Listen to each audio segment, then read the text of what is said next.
Greetings, everyone, from wherever you're joining us. So that would be good morning, good afternoon, good evening. My name is Dave Cadu, and I'm the CEO and director of IWCS. And I'll be your moderator and producer for today's IWCS webinar event. We have a few housekeeping items before we get started. Please note that as an attendee, you are part of a larger audience. During the presentation, all participants will remain in listen-only mode. And also, as a reminder, this event is being recorded for rebroadcast.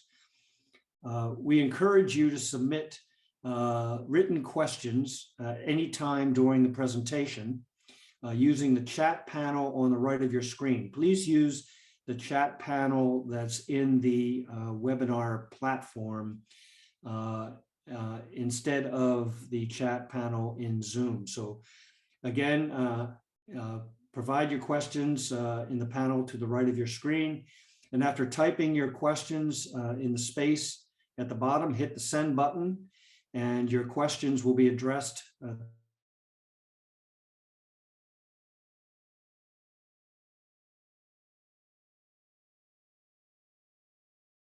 by the Cable and Connectivity Industry Forum. And as I mentioned, we are fortunate to be back live in October 10th through 13th in Providence, Rhode Island, USA. Today we welcome Scott Bickham, Dr. Scott Bickham, a development fellow of Corning Research and Development Corporation in New York, USA, as well as Dr. Garth Scannell, a senior research chemist, also from Corning Research and Development Corporation. Scott and Garth will be presenting their paper on mechanical reliability and bend loss of multi-mode optical fiber in tight bend applications. Dr. Bickham is a development fellow in the Corning Research and Development Corporation, supporting Corning Optical Communications. His responsibilities include the design, development, and characterization of optical fibers. He received his Bachelor of Science in Physics from Purdue University in 1984, and his Master's of Science and doctorate degrees in Physics from Cornell University in 1991-1995, respectively. Dr. Bickham holds over 90 patents related to optical fibers and has co-authored 60 presentations. Dr. Garth Scannell is a senior research scientist, also in the Corning Research and Development Corporation, working on fracture mechanics, fatigue, and reliability of materials. He received his BS degree in materials science and engineering from Rensselaer Polytechnic Institute, and his doctoral degrees in materials science also from Rensselaer and the Université de Rennes in France. So we welcome both Scott and Garth to present at today's IWCS event. Scott?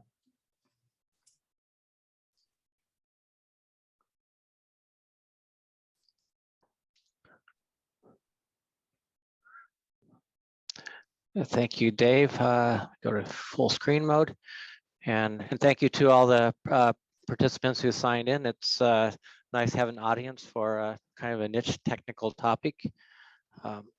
So let me just sort of jump into the outline here, and the application is higher capacity optical interconnects. And specifically, this one looks at fiber array units with a 90-degree bend for fiber chip coupling. And so these have been around for several years now, and a lot have been commercially been used in wavelength selective switches and transceivers. But we were approached by a customer who wanted to use multimode fiber in a very similar deployment, and that opens up two potential issues. And one is, I call it an optical failure mode, and that would be if the bend loss in this tight bend exceeds the budget allowed for the system. And for that, our previous work on multimode fiber here at Corning had fully aware that the bend loss is a function of the launch condition, not so much the case for single mode fiber. So what what would we be looking at in that application. And then my colleague, Dr. Scannell is an expert in mechanical reliability, and he and his Scott Glaseman have been working on looking at considerations in very tight bends beyond where a lot of the reliability work had been published in the past. And so he will talk about how that leads to design diagrams for 180 micron fiber and bending.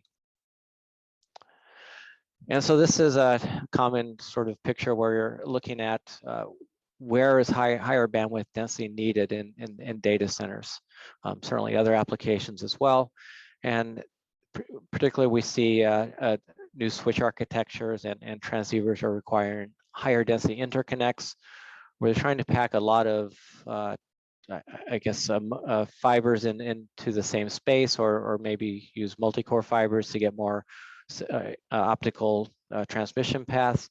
But in this is looking at increasing the bandwidth density by packing more fibers into the same space.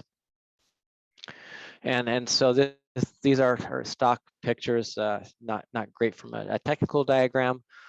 So these fiber array units are often used for edge coupling, and so V-grooves are machined into a glass substrate. A lot of steps are involved in that, but the ends of the fibers are stripped, laid in the V-grooves. A lid is placed over the top, and everything is sealed with a UV curable epoxy. And then these are commonly used for edge coupling, or butt coupled to the edge of a chip, and array of fiber interfaces with an array of photo detectors or lasers, usually VCSELs, or more recently silicon photonics. But a lot of silicon photonics manufacturers prefer to use grating couplers to direct the light vertically out of the PIC. And in this case, you want some sort of way to redirect the light in and out of the chip through a very tight bend. And there are connectors that do this with lenses or mirrors or some combination, but it can also be done with a fiber bend. And in this case, to have a less than 4 millimeter footprint, we're looking at bend radii less than 2.5 millimeter. And in the case of the multimode fiber can enable passive alignment, and that is sort of the driver for this study that we've done. For both mechanical and optical reliability, we have to think about what happens to the fiber when it has a tight arc. And this is showing the optical scenario where you had a mode entering from the lower right from a straight section of fiber going through an arc. And as it does that, the field is distorted. And this is only a single mode, but the field is distorted, and it's more strongly pushed into the cladding on that part of the fiber under tension at the top, and that causes leakage into the cladding, essentially coupling through cladding modes, which then are attenuated by the primary coating that surrounds the fiber. And then when the fiber exits the band situation and scenario and goes into a straight configuration, it exits with lower intensity, and the loss that occurs is usually measured in decibels.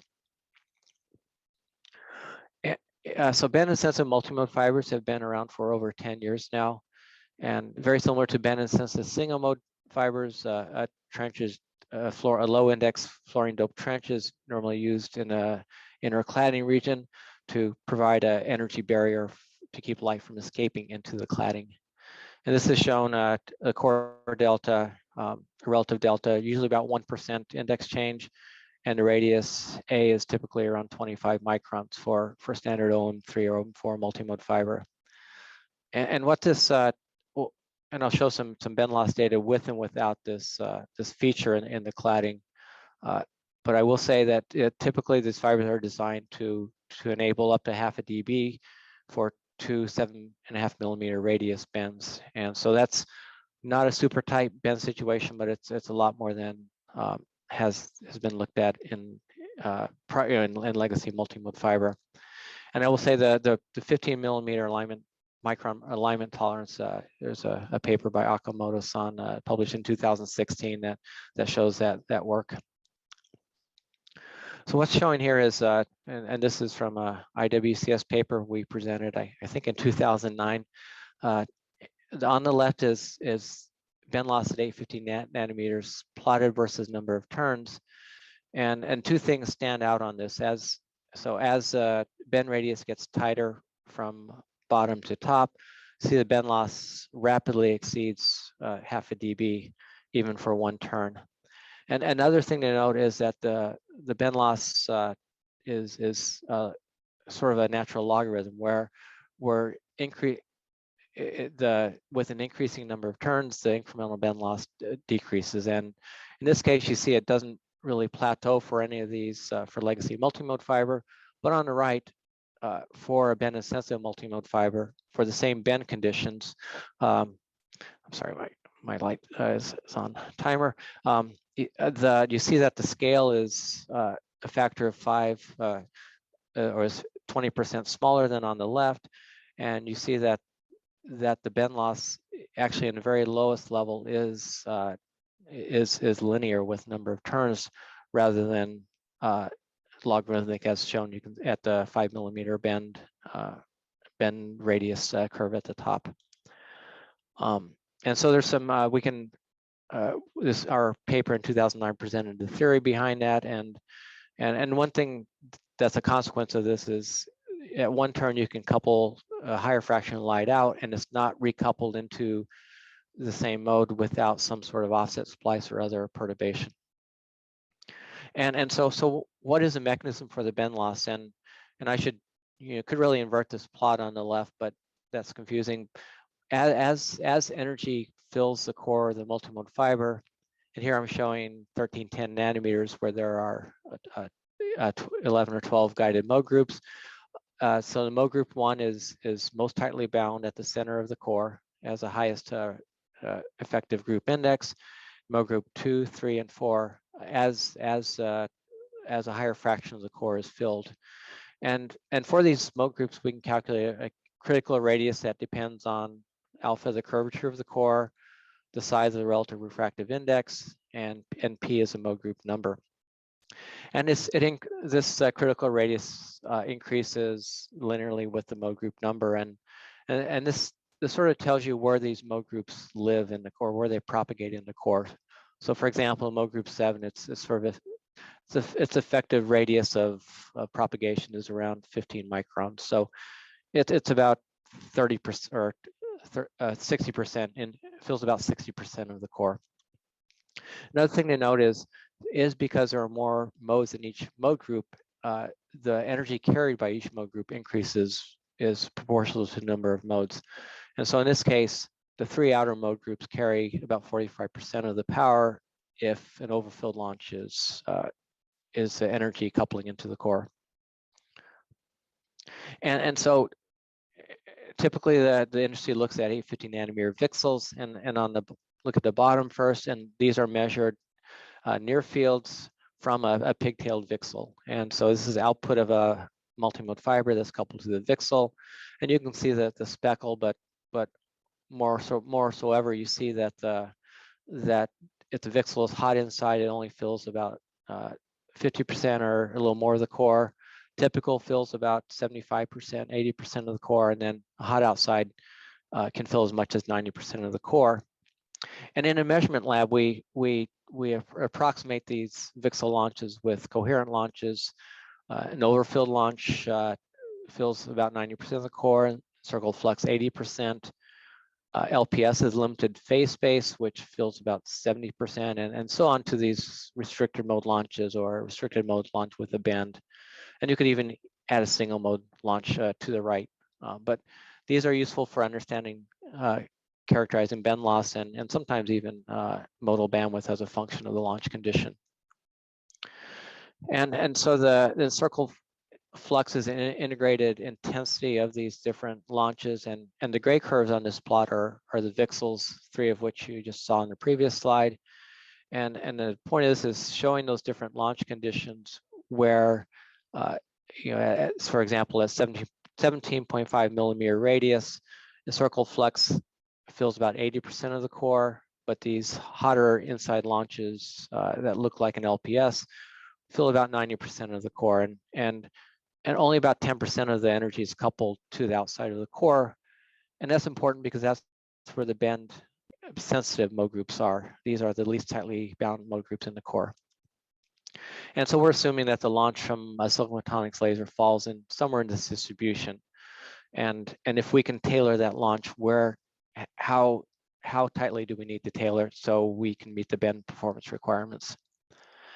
And this is some measured data for the OFL and NEFL conditions. The other launch conditions are a little harder to do in a laboratory environment, but it's showing that the trend with decreasing bend, this is diameter now, not radius, that you can quickly get up to about 2 dBs per turn with a 2.5 millimeter radius, 5 millimeter diameter turn. And we're looking at 1310 nanometers, and we're sort of in this regime. We're looking at, without, with typical launches, it's over half a dB per turn. And to better understand this, I've calculated the bend loss, the relative power into the mode groups for the different launches. For an overfilled launch, it's linear with the mode group number. The encircled flux launch doesn't fill as much of the outer part of the core, and so the power in the outer modes 9, 10, and 11 is 10, or 10, 11, 12 is much lower, and by conservation of energy, that means that there's the fraction of power in the inner modes is a little higher. And finally, with this limited space-based launch, you see that it plummets to 0 at mode group 10.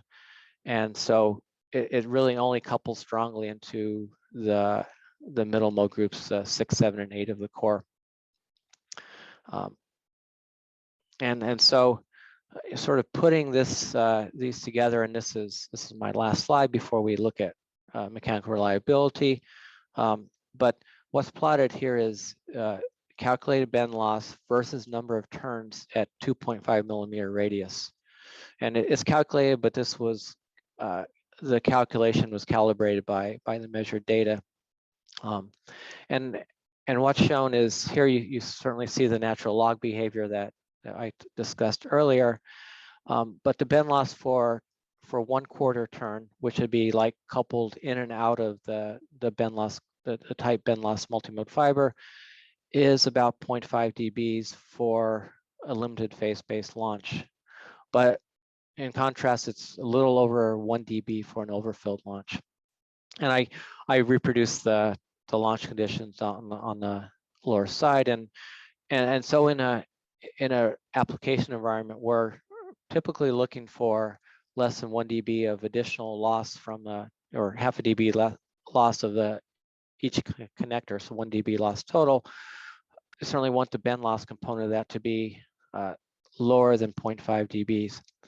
And so these launch conditions shown at the bottom, one way of achieving this is by ensuring that a lens or some other feature is used to prevent the light from populating the higher order modes, or in the context of a silicon photonics laser, which is typically a single mode fiber, but by coupling through a grating and then through some sort of through glass via that goes into this fiber chip coupler, there can be offsets up to about 10 microns, and a 10 micron offset will look something like in the range of an LPS or a restricted mode launch. But if the offset is more than that, then it looks like an overfilled launch. So not only do you have higher coupling loss, you'll have higher bend loss in the tight bend connector. So it's a combination of controlling the launch and ensuring that the bend of the connector is not tighter than about 2.5 millimeter radius to keep the total insertion loss low. And with that, that's optical reliability piece. And with that, I'll turn it over to Garth to talk about the mechanical aspect. Thank you. Let me share and put this in full screen. All right. So thank you, Scott. So this is going to be looking at the mechanical reliability of fiber, and basically how we take where we used to be in our understanding and take that to doing mechanical reliability in tight bends. Excuse the cat. All right, so when this is a Weibull plot of the strength distribution of around 16 kilometers of fiber that was measured in 20-meter segments. And this fiber was proof tested at 100 kpsi. And what we see is that there's 3 regimes in this strength distribution. So this region 1 here is what we normally call the high strength region. And so this represents flaws that are significantly under a micron in size. And you're going to find these on basically every 20-meter piece of fiber that you test. And so if you test 20-meter lengths of fiber, the vast majority are going to be in here, and occasionally you'll have a weaker flaw. And those weaker flaws make up region 2. So region 2 tend to be just under a micron in size. So from about 0.7 microns at the low end at around 100 kpsi up to like 0.1 microns. And so these represent what might be considered weaker flaws in the glass that are introduced.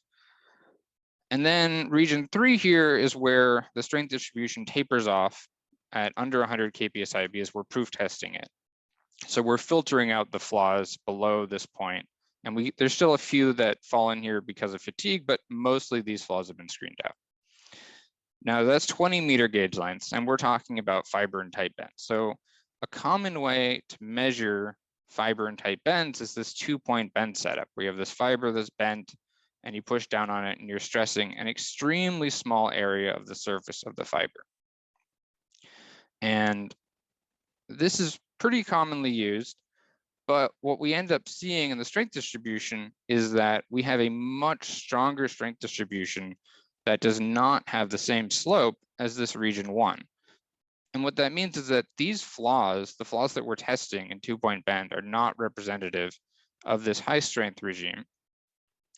And what we need to know is, are these flaws representative of what we'd experience in a tight bend if that tight bend is like a 2-millimeter bend radius?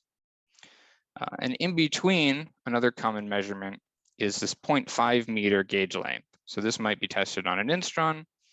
And these, while it is set off from the 20-meter, this has the same slope as this region, and there's a significant overlap in the strengths between these two.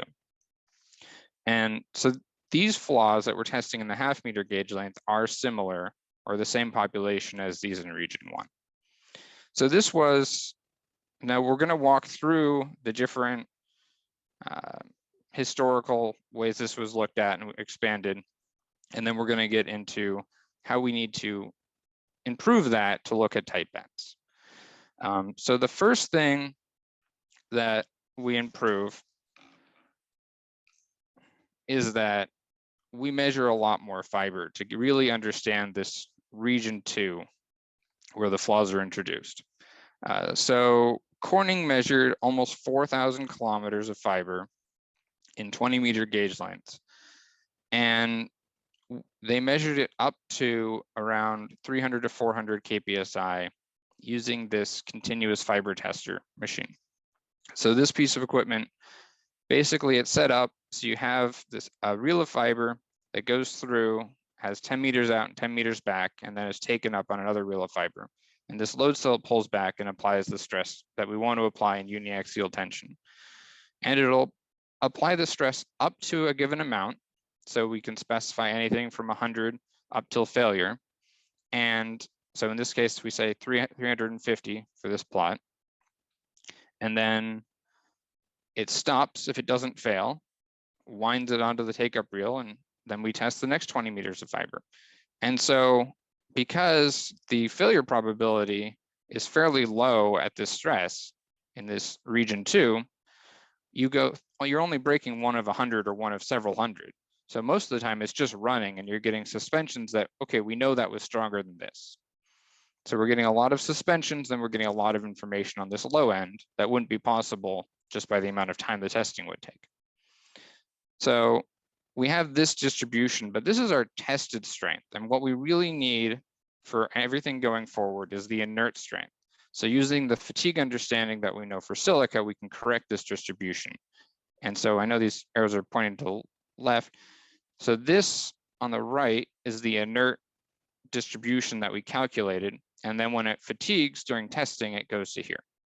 But we need this inert population to be able to do calculations for different times. So if we care about a 5-year life or a 40-year life, we're going to be looking at different fatigue behavior, and that'll shift it.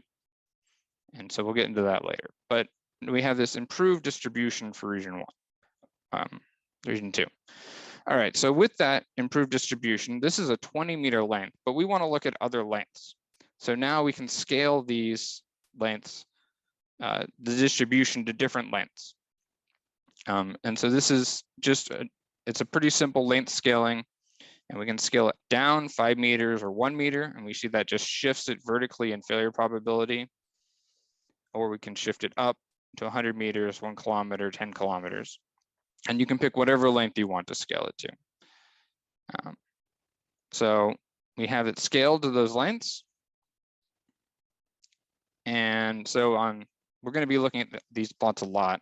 So on the bottom here, we have the strength in megapascals, or on the top, we have the failure strength in kpsi. So 100 to 600 kpsi, or 700 to around 4,000, 5,000 megapascals, and then our failure probability. All right, so once we have the failure probability, now we start building in time. So now we're including that fatigue aspect, and we have axes, so in megapascals and in kpsi for different amounts of time. So, and this is now the allowable tensile stress. So this is what you can put on it and reliably know it won't fail in this amount of time. And so we have 1 second, 4 hours, or 25 years. And then the same here. And so we can see for like a 10-meter length, for 4 hours, you could apply 250 megapascals of stress, and it would be under this failure probability. This would be the allowable stress for that. Or in kpsi, you could do the same thing. All right, so then this is our reliability design diagram. This is what we want to be able to have for tight bends. But how do we get that into for the case for bending? All right, so just taking this and going from tension to a tensile applied stress to a bending applied stress is pretty straightforward. Really, we're just now, instead of scaling the lengths, we're scaling surface area that's in tension. So compared to these lines, our bending lines are going to shift down because only really the outside of the fiber, if it's in a circular bend, is going to be in tension. And that tension is going to decay as we go around the fiber. So there's an angular component to the amount of surface area as well. So we see a little bit of a shift down in the failure probabilities, and then we can have it for different lengths in bending. So we're still not accounting for the bend radius. That's going to be effectively the stress. So when we bring in those fatigue lines, we'll see that. And we can add those here. So now we have megapascals, and instead of kpsi, we have the allowable bend radius in millimeters. So this is where the historical data can take us in terms of our reliability design diagram. So we have different lengths of fiber that's in bending, and we could scale this down to, 1 millimeter if we wanted, or 10 millimeters. But really the tricky part here for tight bends is if we look at this allowable bend radius, for 1 second, we're at 2.3 millimeters, and then it goes up to 5.5 millimeters for 25 years. And so the question was, well, if we're going to put a fiber in a 2 millimeter bend radius, what's the failure probability? And this low strength region doesn't include that.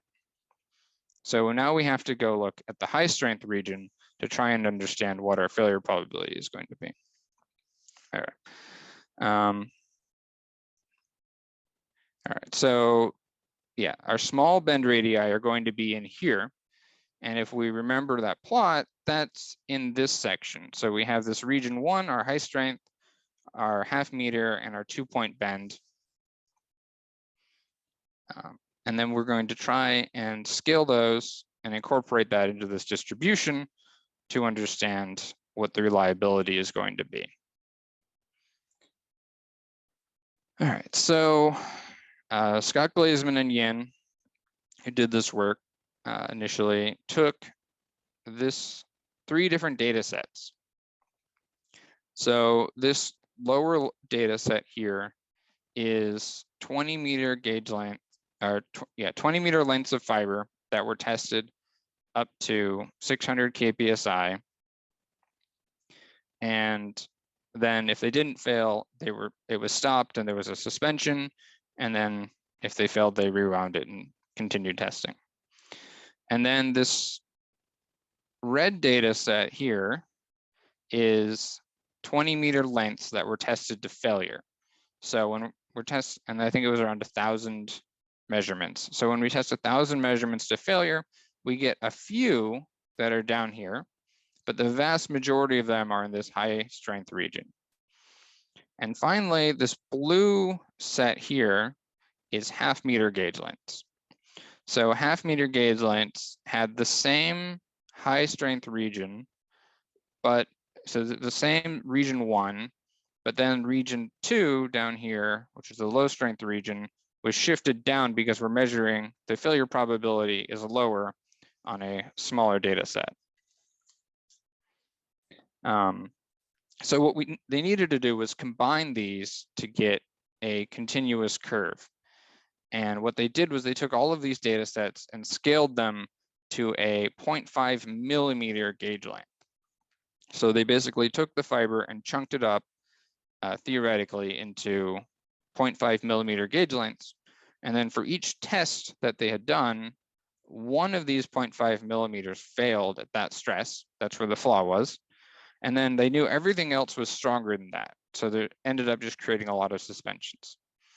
And then once all of these were scaled to this 0.5 millimeter gauge length, they could plot that together into this combined strength failure probability diagram. And they use the Kaplan-Meier method for doing this. 0.5 millimeters is somewhat arbitrary. You could scale each of these to any length and then combine it and then just shift it. But it was chosen based on it's a small enough interval to account for stress in bending when they get to that. All right, so now we have this diagram, and what they did was they fit this with a bimodal Weibull distribution. So they have the upper region as one Weibull with a slope of 32 and a B of 2000 kpsi. And then this lower one with a slope of 2.65 and a B1 of 6,200 kpsi. And then with this bimodal Weibull distribution, they could use a non-parametric scaling to scale both the length and the diameter of the fiber. So in the previous length scaling, it was very simple because we only had one region to deal with. Now that we have two, we have to use this non-parametric scaling. And what happens is if we take this 0.5 millimeter length at 125 micron fiber diameter, and we want to scale it to a 1 meter length for 125 or 80 micron, then that will shift up. And we can see the 125 is this set on top, and the 80 micron is this one below it. And so there's the difference here is really just the difference in surface area and the likelihood of a flaw being on it. But there's not too much of a difference between 125 and 80 in tension. So now we have this distribution that combines the high strength region, and we can scale it to different lengths and tension. And now we need to scale it to circular bending. And we're looking at tight bends, and they factored in this additional complication for tight bends, where because we're talking about silica, and in silica, when you strain it, the elastic moduli changes, and it changes in a nonlinear fashion where in tension, when you apply several percent strain, which is what we're looking at here, it gets stiffer, and you apply a couple percent strain in compression and it gets less stiff. The neutral axis of the fiber actually shifts. And for large bends, this isn't significant, but when we start talking about tight bends, it actually is fairly relevant. It changes things by a few percent. So if we're caring about second degree factors that could be 5%, it's important to account for this. Another note is we're using the assumption that the bend is perfectly circular, and that is a terrible assumption when it comes to fiber. Fiber doesn't like to be in a circular bend. It'll tend to be in an ellipse and be a tighter bend at one end and less tight around the sides. So it's important, if we're actually bending fiber in a real application, to look at what the bending radius is going to be. But for right now, we're just going to be assuming a circular bend for these calculations. So we have this, and now we can calculate the area of the bend that's in tension, accounting for this neutral axis shift, and scale the probabilities for it. So here we have 2 millimeters up to 1 kilometer of different lengths. And then we start adding in those fatigue axes. So at the top here, we have our allowable maximum bend radius in kpsi. And in the bottom, we have our bend radius in millimeters. And we have different times. So 1 second, hours, 2 years, and greater than 5 years. This is 25 years. And so we can look at this 25 years and 2-year lines and say, okay, a bend radius of 2 millimeters comes up and intersects this high strength region, and we'd have a failure probability of around 0.002, so 0.2%. And then, or 5 millimeter bend radius, and we can come up in this low strength region, and we have a failure probability of 2 times 10 to the minus 6. And then we can, and that's for a 30 millimeter versus a 2 millimeter. And so we can just pick different lengths and calculate the probability.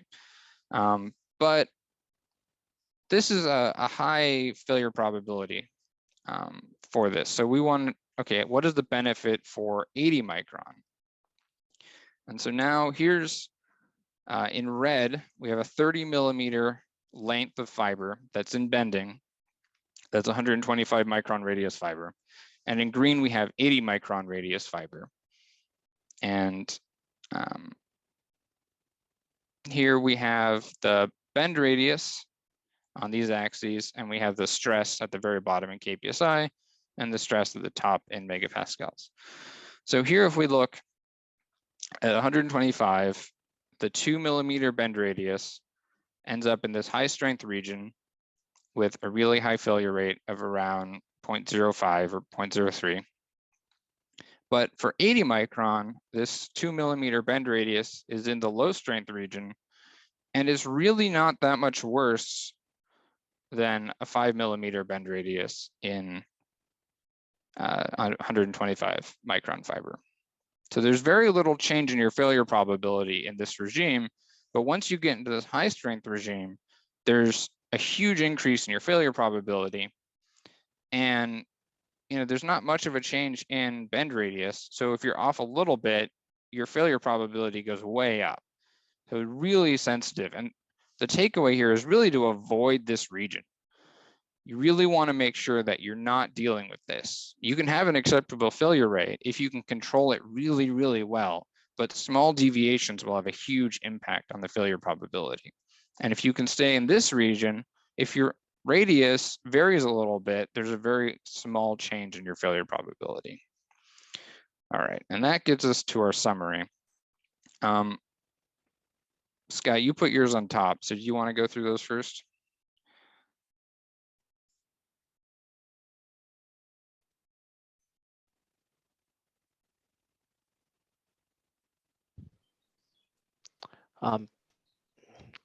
Shay, I don't need to share my screen, I guess, so let's, can Can you share your screen again? I'm sorry, Garth. It doesn't matter who shares it. Yeah. All right, I got yeah. it. So you know, I studied optical reliability, and certainly for this scenario, whether it's single mode or multimode, they have to have bend and sensitivity, and multimode is better for alignment tolerances, but the launch conditions need to be controlled.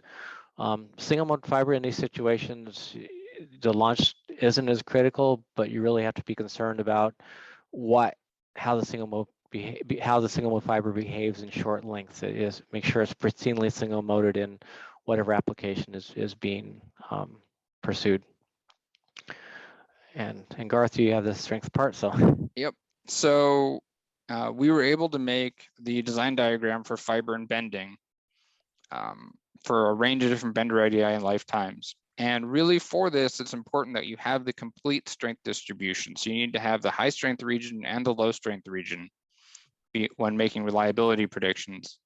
And the things to watch out for are that 2-point bend strength measurements are not relevant. So as we saw, we really wanted to keep the flaws that were relevant in that low strength region, which is what we measured in 20 meter lengths and barely measured in 0.5 meter lengths. The flaws we were measuring in 2-point bending were not relevant at all to what we care about for this. Proof testing does not affect the flaws in the high strength region, and it's really not significantly affecting the flaws that we care about for these tight bends, even when they were just below the high strength region. And you shouldn't use reliability models that are based on break rates to make lifetime predictions for glass in small radius bending. So generally, the breaks that we observe in long lengths of fiber are going to be really weak compared to what's happening for this. So we need to measure the strength distribution. We can't just look at break rates. Okay, Scott and Garth, we can't thank you enough for participating today. It's an excellent presentation on the mechanical impacts and the reliability of fiber. Really, really helpful. I invite anyone, if you have any questions for Scott or Garth, please enter them now in the chat function, and we'll go ahead and ask those questions as time permits. Are you testing fiber as it is or inside of a buffer tube? So we normally test fiber as it is, just off of a reel.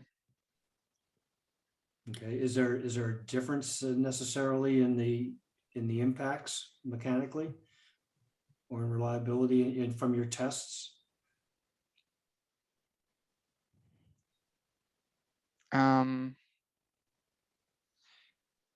If you were to perform the tests inside of a buffer tube, for example. Yeah, I mean, so Scott, what's the environment inside a buffer tube?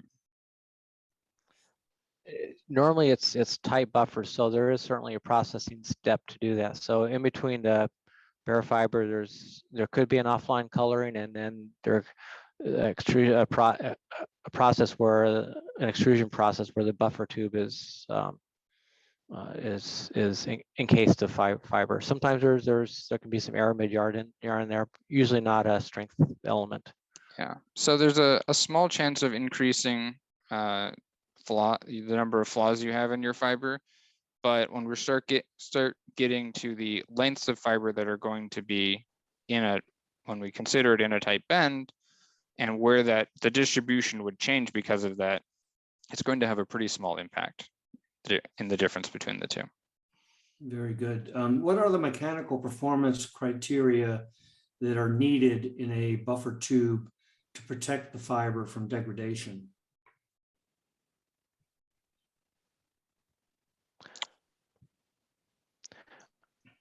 I think that speaks more to sort of the coating integrity and making sure that the secondary coating on the fiber has a high modulus, so it's not damaged by abrasions or other imperfections inside the buffer tube. That's an important key aspect. It's not the only one. Okay. All right, is using the same strength distribution from 125 micron glass valid? For example, does the flaw distribution look the same between 125 and 80 micron glass? Do you have any data on that? So we have tried changing the fiber diameter and looked at the strength distribution, and they do scale with the surface area quite well, so they end up being very similar. So far it appears to be valid. There's no reason to have a higher introduction of flaws or difference in the surface of the fiber between the two otherwise. That being said, the process of drawing the two, you could end up with slightly different low strength regions if the process is different. Okay. I don't see any other questions from the audience, but again, it was a very, very effective presentation by both of you. So thank you very, very much. Please note the contact points being shown should you wish to contact Scott and Garth after today's event. Each of these IWCS webinar series presentation events are recorded and will be archived on the IWCS.org website. It normally takes a week to 10 days to have them posted. So be on the lookout if you wish to view the presentation again. The IWCS webinar series will conduct technical paper presentation webinars, as well as some sponsored company events several times per month. Our next scheduled technical paper presentation event will be on Friday, May the 20th at 10:30 a.m. Eastern USA time.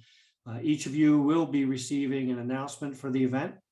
So please feel free to share our announcements with your colleagues so that they can join in and register as well.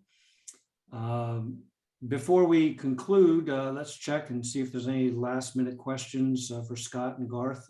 Michelle, do you see any last minute questions?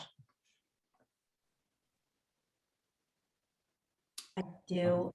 There actually were two more that I will put. So we have, does a tight bend part makes mode condition change of propagating light?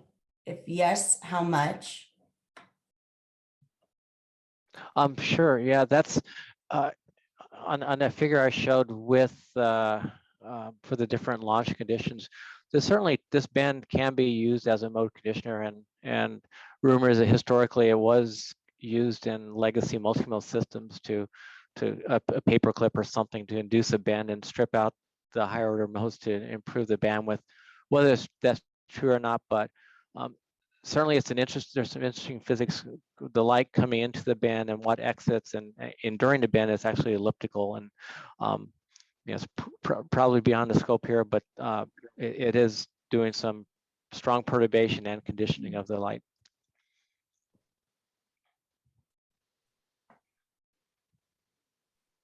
Is there another question, Michelle? Yes, I put it in the chat for you, but were all of these tests conducted on the same fiber type?